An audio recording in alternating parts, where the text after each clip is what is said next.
Kisses are simple. The good ones all start the same. First, a person must look deeply into their potential kissing partner's eyes. Then, spare their mouth a glance to make intentions clear. As distractions fade and imaginary music swells, desire propels them closer. Finally, both muster up the courage to lean in and let their lips connect. Gwen Gilmore was expecting such a routine tonight.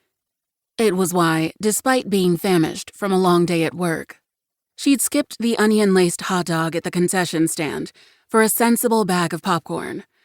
The kernels rattled around her empty stomach. But the cheering crowd and the burly men chasing a puck across the ice were a gracious distraction. She looked at her date, Cameron. If his jostling knee and occasional elbow to her side was any indication, he was completely absorbed in the game. During their first date, she'd been pleased to learn he checked off several qualities on her list. He was accomplished, a tech guy, passionate about something, the ethics surrounding artificial intelligence, and could talk at length about a book not written by a misogynist. A blessing. The sports fan thing had taken her unawares, but she decided it gave him a little pizzazz. "Do your fucking job, man," Cameron shouted, jumping to his feet to point at the referee on the ice as Gwen dodged his flailing scarf. Before Anthony Woods pulled up to his apartment complex, he thought the worst part of his day had been the stale oatmeal raisin cookie he'd eaten at breakfast. But then he arrived home and found his neighbors in a huddle in front of the building's entrance, and it didn't bode well for the relaxing evening he'd been anticipating.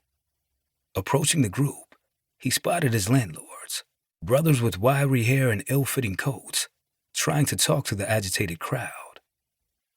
Anthony turned to one of his neighbors filming the scene with his smartphone. The two had never talked, but Anthony had deduced he was a city bus driver from the uniform he usually wore. "What's going on?" Anthony asked. "Some bullshit, that's what," the man said, his eyes not leaving the screen. "Recording everything just in case." One of the landlords geared up to say something when the noise ebbed, but another rush of incoherent questions cut him off. This was ridiculous.